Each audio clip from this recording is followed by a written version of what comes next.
Bonjour et bienvenue sur mon podcast Matrice Marketing. Vous êtes entrepreneur ou responsable marketing et vous ne voulez plus vous laisser manipuler par le marketing. Vous ne voulez plus que vos confrères ou vos concurrents vous prennent des parts de marché parce qu'ils exploitent pleinement le marketing.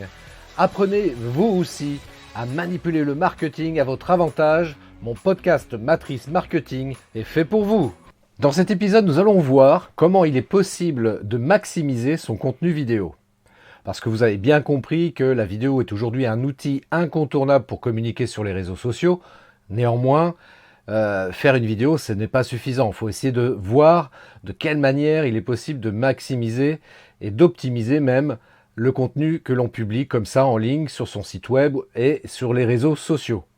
Alors, ce qu'il faut déjà savoir, c'est que actuellement, la portée organique des vidéos est supérieure de 135% par rapport à celle des photos.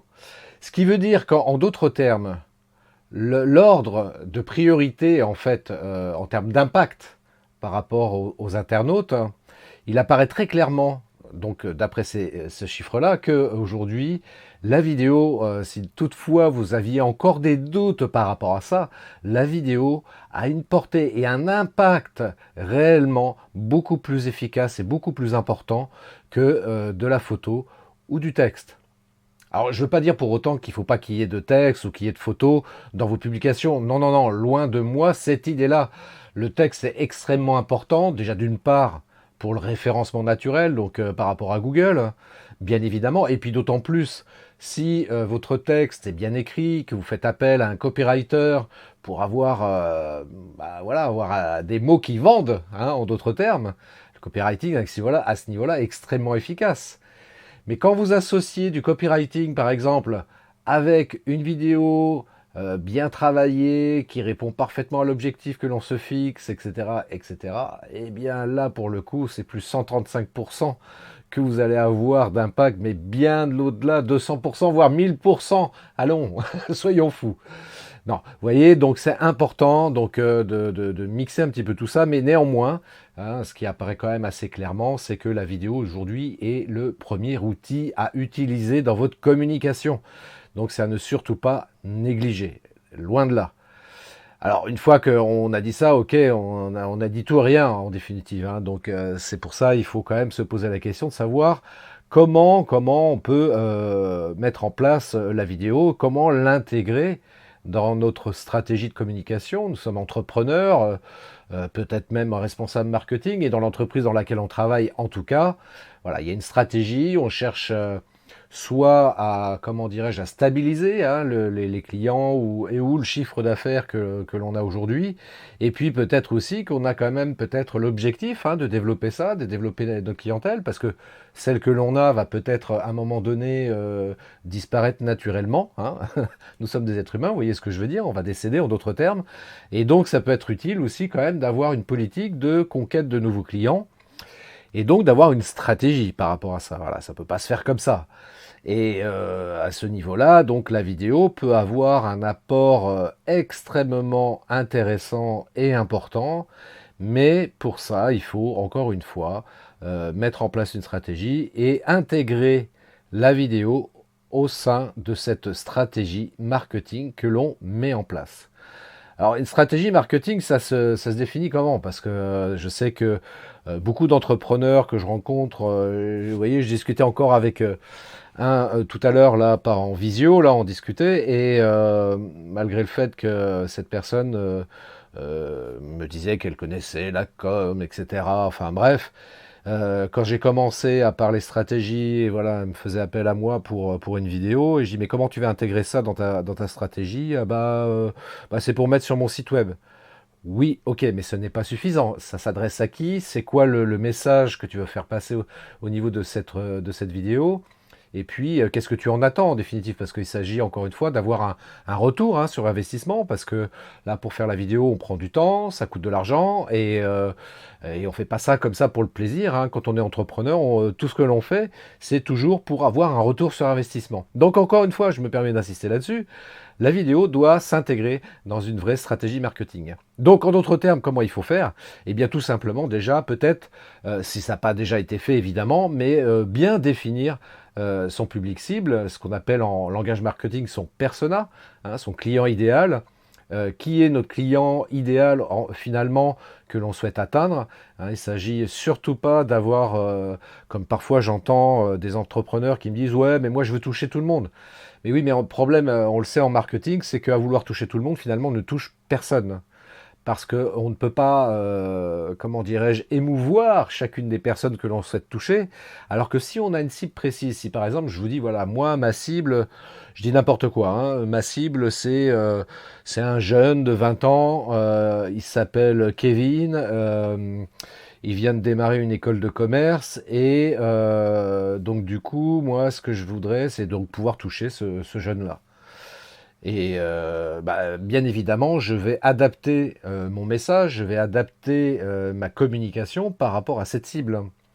Alors qu'à contrario, si je dis je veux toucher tout le monde, je vais parler comme je vous parle là, et puis en définitive, le jeune de Kevin que j'aimerais toucher aussi, et peut-être principalement, il va pas se reconnaître dans mon message, il va pas se reconnaître dans ma communication, et donc finalement, il va aller voir ailleurs. Hein. Donc vous voyez, c'est hyper important de bien définir sa cible, et il vaut mieux avoir une cible précise qu'en avoir 10, 20 ou 100. Hein, voilà, il faut que ce soit très clair par rapport à ça. Et donc à partir de là, donc j'ai dit voilà, ma cible c'est un jeune, donc il s'appelle Kevin, il est en école de commerce, il a 20 ans.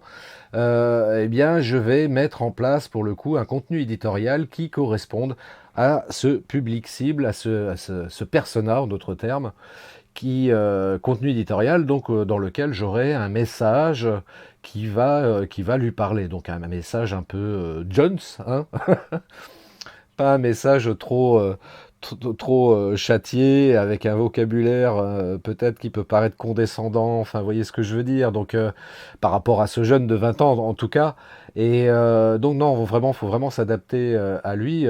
Regardez un petit peu les publicités parfois sur Internet notamment, regardez les banques, comment elles communiquent pour pouvoir toucher un public jeune. Vous voyez, elle n'utilise pas des termes sophistiqués avec des chiffres économiques dont les jeunes se moquent royalement. Non, non, ils parlent vraiment de choses simples. Ils vont parler de chat, de musique, voilà, écouter sur YouTube, nanana, enfin bref, vous voyez. Donc il faut vraiment adapter son langage par rapport à son public cible. Et puis après, voilà, donc on a dit dans ce contenu éditorial, donc je reviens quand même un peu à mes moutons, on parle de vidéos, hein, qu'on s'entende bien. Par rapport aux vidéos, ensuite il va falloir planifier ça, sous quelle régularité on va mettre en ligne des vidéos. Parce qu'il ne s'agit pas, comme malheureusement je vois également, faire une vidéo tous les 3 ans. Ça n'a malheureusement pas trop d'intérêt, l'impact est faible.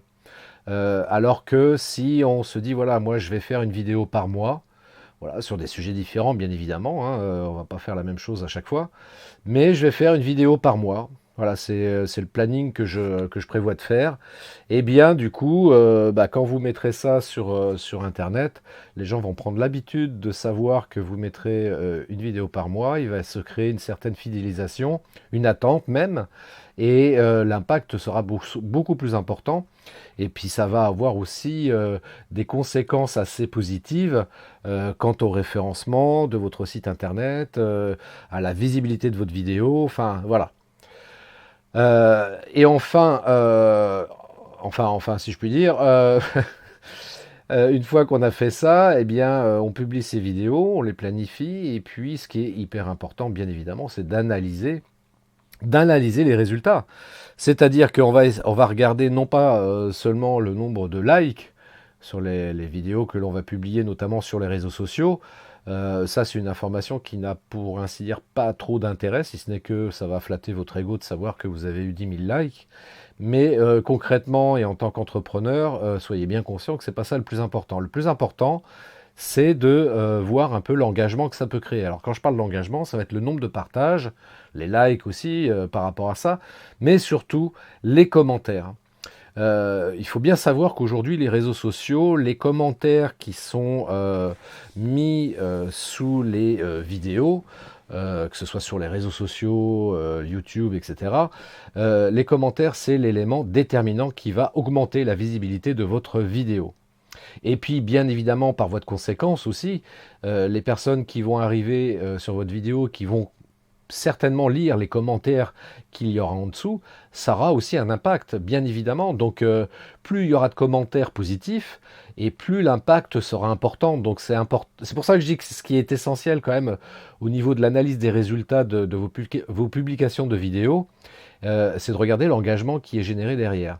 Et puis, en fonction de ces résultats-là, bien, ça va être le moment de se poser 2 minutes et d'analyser ces résultats-là pour pouvoir les optimiser. Hein, les premières vidéos, évidemment, elles ne seront pas peut-être performantes en termes de résultats, mais ça vous donnera en tout cas des éléments pour essayer d'optimiser tout ça. Et donc, ce que vous allez faire, tout simplement, c'est d'identifier les vidéos qui recueillent déjà d'une part le plus de vues, mais aussi celles qui suscitent le plus de commentaires. Ce qui va vous aider ensuite par la suite, par rapport aux vidéos futures que vous allez réaliser, de vous dire, ah bah tiens, ce type de vidéo qu'on a fait précédemment, ça a l'air de plaire plutôt beaucoup, pour parler français, si je puis dire. Ça plaît beaucoup, et du coup, les prochaines, bah, on va essayer de les orienter sur le même schéma, parce que voilà, ça va intéresser forcément notre auditoire, et du coup, peut-être très certainement l'amplifier. Donc ça, c'est important. Alors, voilà, on a défini donc notre stratégie, mais après, ce qui est également important aussi, c'est de se fixer des objectifs. Voilà, on met en ligne des vidéos, du contenu vidéo au travers des réseaux sociaux. Quels sont les objectifs qu'on attend? Des objectifs chiffrés, qui plus est. Est-ce qu'on attend à avoir plus de ventes? Est-ce qu'on attend à avoir plus d'abonnés, par exemple, sur notre chaîne YouTube? Parce que ça peut être aussi un élément intéressant et important. Et donc, pour pouvoir répondre à ces différents objectifs, il va falloir construire nos vidéos de certaines façons, peut-être, du type, comme par exemple, peut-être intégrer dans ces vidéos des aspects émotionnels et inspirants qui vont comme ça toucher un large public. D'accord? Et donc peut-être augmenter donc votre nombre d'abonnés et puis aussi développer votre clientèle, donc votre chiffre d'affaires. Également, ce que vous pouvez peut-être imaginer, c'est fournir aussi peut-être un contenu utile, intéressant et facilement partageable. Ça peut être un tutoriel. Voilà, vous êtes dans l'outil industriel et ça peut être intéressant. Surtout si vos clients, vous êtes un industriel, vos clients ce sont des professionnels. Voilà, on va partir, voilà, vous faites de l'outillage industriel et vos clients, ça va être le plaquiste, le plombier, je ne sais pas quoi d'autre encore. Et donc du coup, dès que vous allez sortir un nouvel article, eh bien le plaquiste, bah, il va peut-être se demander comment ce nouvel outil fonctionne. Hein. Donc si vous mettez en ligne une vidéo, eh bien c'est quelque chose qui va fortement l'intéresser. Et plutôt que de vous faire perdre votre temps toutes les 5 minutes pour vous appeler au téléphone pour vous dire ok ça a l'air super votre truc mais je comprends pas comment ça fonctionne, eh bien bah, vous l'aiguillerez simplement en disant bah, allez voir le tuto qu'on a mis en ligne sur notre chaîne YouTube. Voilà, tout simplement. Voilà un exemple simple et concret. Il est possible également pour vous d'intégrer des éléments de votre marque. Hein. Je ne sais pas, moi, vous avez une marque personnelle au niveau de votre entreprise, une identité forte, et ça peut être intéressant également d'exploiter ça au travers des vidéos que vous pouvez réaliser, justement pour fédérer un peu plus encore voilà, des prospects et puis surtout des clients qui se feront un plaisir de partager vos vidéos sur leurs réseaux sociaux. Voilà. Et puis, bah, ce qui peut être aussi intéressant également à faire, moi c'est ce que je dis aussi, hein, on peut, ok c'est bien de faire des vidéos pour présenter son entreprise, ses produits, etc. Mais ça peut être aussi, pourquoi pas, réaliser des vidéos de vente. Hein, pour voilà, inciter les gens à acheter tel ou tel produit avec à la fin où vous dites, bah voilà, si ce produit vous intéresse, vous cliquez en dessous de la vidéo, il y a un lien, vous pouvez le commander directement en ligne. Voilà, c'est sécurisé, vous pouvez y aller, etc. Donc ça, c'est plutôt pas mal. Et c'est vrai que les vidéos de vente, bah, vous voyez, on en voit aussi parfois, pour vous donner un exemple très simple, vous avez peut-être vu ça dans les hypermarchés, dans certains rayons, même dans des grands magasins de bricolage aussi. Dans certains rayons, vous avez un petit écran télé sur lequel est diffusée une vidéo de vente, justement, qui fait la promo, qui explique l'outil ou l'appareil qui est juste à côté, comment ça fonctionne et de quelle façon on peut s'en servir. Et c'est vrai que les analyses, enfin les statistiques marketing indiquent clairement que ce type de vidéo génère 5 fois plus de ventes. Voilà. Donc c'est pas à négliger, c'est voilà, c'est à réfléchir en fonction de votre activité et des produits que vous vendez bien évidemment, mais ça peut concerner également des services. C'est pas simplement destiné. Ces vidéos de vente ne sont pas spécialement destinées à vendre des produits, ça peut être également pour vendre des services. Donc réfléchissez-y et posez-vous la question si ça peut être opportun et intéressant de faire ce type de vidéo. Pour presque terminer ce podcast, je vous indique qu'il faut, enfin je vous préconise plutôt, parce que c'est vrai que c'est quelque chose qui me paraît important, c'est de préparer ces vidéos en avance. Voilà, parce que parfois on peut se dire, bah tiens, je vais faire une vidéo pour dans 2 ou 3 jours, et puis même si c'est qu'une fois par mois qu'on fait une vidéo, on s'y prend à la dernière minute pour faire ça, et c'est un peu dommage parce que du coup, c'est fait de manière un peu précipitée, et peut-être pas aussi bien travaillé que si vous aviez pris le temps de le faire. Donc préparez comme ça des vidéos à l'avance. Eh bien, si vous faites par exemple une vidéo par mois, eh bien dites-vous, voilà, je vais prendre peut-être une demi-journée ou une journée pour faire voilà, les 3 prochaines vidéos. Comme ça, elles sont préparées. Vous faites ça une fois par mois. Et comme ça, vous êtes peinard. Vous faites ça 4 mois dans l'année. 4 mois dans l'année, vous faites 4 fois dans l'année, pardon. Une fois tous les 3-4 mois, vous prenez comme ça une journée pour vous dire, voilà, je vais faire les 3-4 prochaines vidéos en avance, elles sont préparées. Et puis en plus, ce qui est génial, c'est, si vous ne le savez pas encore, je vous le dis, ce qui est extraordinaire, c'est que vous pouvez programmer vos publications, alors que ce soit sur YouTube, Facebook, Instagram, LinkedIn. Et donc du coup, vous n'avez pas à vous préoccuper de savoir, tiens, j'avais programmé, enfin prévu du moins de publier ma vidéo le 10 du mois prochain. Et donc le 10 du mois prochain, il faudra absolument que je sois devant l'ordinateur pour balancer ma vidéo sur mes réseaux sociaux. Non, soyez efficace en termes de productivité, donc programmez les publications de vos vidéos. Et puis, comme ça, bah, en plus de ça, si vous êtes présent sur 2-3 réseaux sociaux, par exemple, eh bien, comme ça, vous programmez sur ces 3 réseaux sociaux la publication de votre vidéo à venir et vous êtes tranquille. Comme ça, vous n'avez pas du tout à vous en soucier. Donc, c'est super important. Donc, ça vous fera économiser du temps et peut-être aussi un peu d'argent de procéder de cette manière-là. Pour terminer, donc, ce que je vous invite à faire quand même, notamment si vous publiez sur YouTube et même sur Facebook, c'est valable pour ces 2 réseaux sociaux en particulier, c'est de mettre une miniature. Alors, une miniature, c'est quoi? Vous voyez, quand vous allez sur YouTube, ça on le voit de manière très significative sur YouTube, quand vous allez sur YouTube, vous avez toujours une image fixe pour présenter la vidéo. Eh bien, c'est ça une miniature. Voilà, c'est ce qu'on appelle une miniature.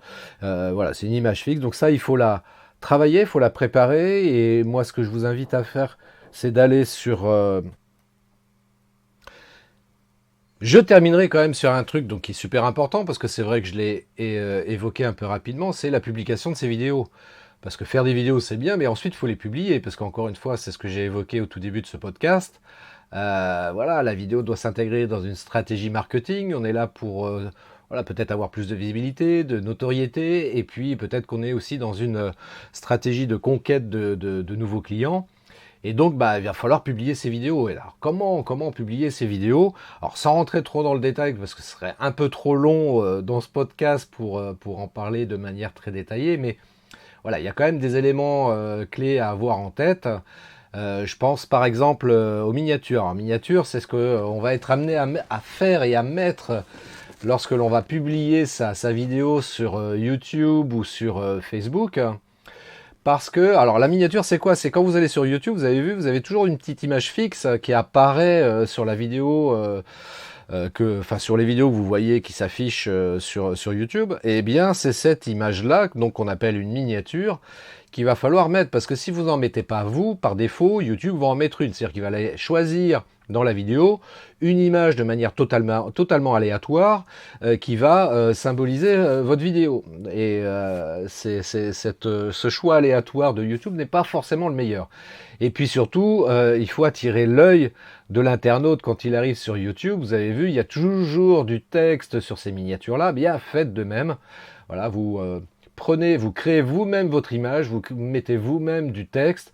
Alors, il ne s'agit pas d'écrire des phrases à rallonge dans ces miniatures-là, mais mettre quelque chose, donc un titre qui soit accrocheur, donc qui donne envie à l'internaute de cliquer pour regarder votre vidéo. Donc ça, c'est super important. Si je peux vous donner un conseil d'ailleurs par rapport à ça, c'est de aller sur un site internet comme canva.com. Donc ça s'écrit canva.com, canva.com. Et vous avez des modèles qui sont proposés, bien sûr que vous pouvez personnaliser. Et voilà, comme ça vous créez une miniature rapidement, vite fait bien fait comme on peut dire. Et ça sera beaucoup plus accrocheur que de laisser YouTube choisir une image comme ça au hasard sur votre vidéo. Ce qui sera important aussi, je pense encore une fois, particulièrement à YouTube, c'est de mettre un descriptif. Qu'est-ce que je vais voir sur cette vidéo-là? Alors certes, vous avez fait une belle miniature, vous avez mis un titre accrocheur, mais voilà, ça m'en dit pas plus. Donc n'hésitez pas, et je vous le conseille vivement, de mettre un descriptif qui explique ce qu'on va voir dans cette vidéo. Ce qui donnera d'autant plus envie, donc encore une fois, à l'internaute à regarder la vidéo. Un conseil également, publiez toujours vos vidéos en mode natif. Alors en mode natif, ça veut dire quoi? C'est-à-dire que vous allez, par exemple sur YouTube, bien sûr, vous allez télécharger donc votre vidéo sur YouTube. Et Facebook, par exemple, vous allez vous dire, je vais copier le lien YouTube et je vais le mettre sur Facebook. Ouais, mais non, c'est pas forcément la bonne procédure à faire parce que, eh bien, vous le savez, Facebook et YouTube sont deux concurrents. Donc Facebook va pas mettre en avant, va pas donner une meilleure visibilité à votre publication si elle contient un lien vers YouTube. Et oui, parce que si je vois ma publication, je clique sur le lien YouTube et hop, ça me fait sortir de Facebook et je vais sur YouTube. Et ça, Facebook, il aime pas trop. Hein, donc c'est pour ça que votre vidéo, vous l'avez téléchargée sur YouTube, et bien vous la téléchargez également sur Facebook directement. Voilà, c'est ça qu'on appelle un téléchargement en mode natif.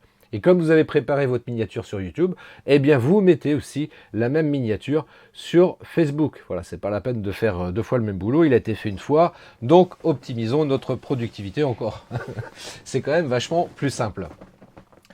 Et puis, que ce soit dans le descriptif ou même dans votre vidéo, c'est de toujours faire ce qu'on appelle un appel à l'action. Voilà, vous allez inviter l'internaute à s'abonner à votre chaîne YouTube ou s'abonner à votre page Facebook. Et puis, pourquoi pas aussi l'inviter à commenter, parce que comme je l'ai dit tout à l'heure, c'est un élément essentiel en termes d'engagement qui va être pris en compte par les réseaux sociaux sur lesquels vous publiez. Et puis, pour finir là-dessus, sur la publication des vidéos, c'est ce que je dis parfois. Voilà, moi, je suis écolo depuis longtemps. Hein, j'ai pas découvert l'écologie hier matin. Ça fait depuis le siècle dernier que je suis écolo. Et moi, je déteste le gâchis. Je n'aime pas les déchets. Donc, pour le coup, eh bien, je recycle. Eh bien, vos vidéos, c'est pareil, il faut penser à les recycler. Recycler, ça veut dire quoi?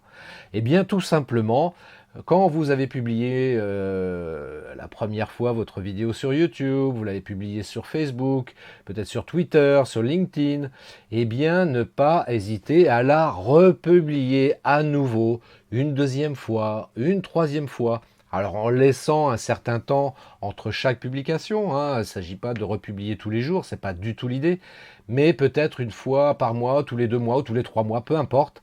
Voilà, republier, ressortez la vidéo, ça crée comme ça du contenu sur les réseaux sociaux sur lesquels vous allez republier cette vidéo-là. Et puis, bah oui, parfois, quand vous avez publié la première fois, peut-être que les gens sont passés à côté. Hein, les gens sont peut-être comme vous aussi, ils ne sont pas tous les jours collés devant leur écran de leur ordinateur ou de leur téléphone portable à regarder dans le feed, enfin dans le fil d'actualité de leur réseau social préféré, voir toutes les publications qui sortent. Et puis, en plus de ça, même l'algorithme des réseaux fait qu'on ne voit pas forcément toutes les publications des gens que l'on suit. Et donc la vôtre peut parfois passer à travers du fil d'actualité de vos abonnés. Donc bah ouais, faut pas hésiter à republier et republier à nouveau, quoi. Moi, c'est ce que je préconise fortement. Je sais qu'il y a des gens qui hésitent à le faire en disant oui, mais bon, je l'ai publié une fois, c'est bon, les gens, s'ils veulent voir, ils peuvent voir. Ouais, mais non. Ouais, mais non. Moi, je le vois de manière très significative. C'est pas parce que les gens sont amis avec moi ou sont fans de ma page Facebook qu'ils vont aller sur ma page Facebook. Les gens s'arrêtent en général à leur fil d'actualité. Ils vont pas plus loin. Donc, ils regardent juste leur fil d'actualité et ce qui apparaît, ils le lisent. Donc voilà, votre publication peut parfois passer au travers de leur fil d'actualité. C'est pour ça que je dis qu'il ne faut pas hésiter à republier. Mais en laissant bien sûr un espace entre chaque recyclage, parce que sinon ça peut perdre de son efficacité. Dernière info pour conclure ce podcast, je vais vous parler de mon actualité, parce qu'on parle de vidéo justement. Alors, si vous ne savez pas trop comment faire une vidéo, c'est-à-dire savoir tourner, savoir monter une vidéo, je le rappelle, voilà, c'est dépêchez-vous parce que les places sont limitées. Donc je propose, voilà, faut quand même que je dise les choses, je propose une masterclass sur la réalisation vidéo le 15 novembre 2019 à Blois, donc dans le Loir-et-Cher. C'est de 9h à 17h30, donc c'est un vendredi toute la journée. Donc je vais vous expliquer comment réaliser une vidéo, comment tourner, comment voilà, bien composer son image, hein, et puis ensuite au niveau du montage aussi, quelles sont les règles à respecter au niveau du montage, et que vous puissiez repartir à l'issue de cette journée avec une vidéo que vous aurez plaisir à partager sur vos réseaux sociaux aussi. Donc si vous souhaitez vous inscrire à cette masterclass, rendez-vous sur mon site internet christophetrain.fr. Voilà, vous allez sur mon site web christophetrain.fr. Vous verrez, il y a une info là-dessus sur la masterclass vidéo que je propose donc le 15 novembre prochain. Dépêchez-vous, voilà, il y a 6 places seulement et j'en ai déjà un bon tiers pour pas dire la moitié de réservés. Je sais qu'il y a encore des gens qui attendent avant de s'inscrire, mais évidemment, moi, dès que la 6e inscription sera validée, je ne pourrai pas prendre d'autres personnes. Donc par contre, je vous pourrai mettre sur une liste d'attente pour vous informer d'une prochaine masterclass sur le même sujet. Donc voilà, si vous voulez faire ça le 15 novembre, en tous les cas, c'est maintenant tout de suite qu'il faut s'inscrire donc sur christophetrain.fr. Voilà, je pense que je vous en ai dit pas mal sur le sujet. Donc on parlait de maximiser son contenu vidéo. Écoutez, je vais aussi faire un appel à l'action. Donc, abonnez-vous si ce n'est pas encore fait à mon podcast. Abonnez-vous aussi à ma chaîne YouTube. J'en ai une, Christophe Train. Donc, vous pouvez aller sur ma chaîne YouTube et vous abonner pour être tenu informé des nouvelles vidéos que je vais publier, que je publie comme ça régulièrement. Et puis surtout, n'hésitez pas à commenter. Voilà, c'est ça qui est important. Donc, commentez ce podcast. Commentez aussi mes vidéos que vous pouvez voir sur YouTube ou sur mes autres réseaux sociaux parce que je suis présent donc aussi sur LinkedIn, Twitter, Instagram. Donc allez consulter, regardez mes réseaux et puis abonnez-vous, commentez et partagez aussi, ça me fera plaisir. Et puis pour ce podcast, eh bien si vous pouvez me laisser un avis 5 étoiles et un super commentaire, franchement ça me fera super plaisir. Voilà, ça sera tout pour aujourd'hui. Je vous souhaite une magnifique semaine. Je vous souhaite plein de bonnes choses et je vous donne rendez-vous à très très bientôt. Ciao! Merci d'avoir écouté cet épisode de mon podcast Matrice Marketing.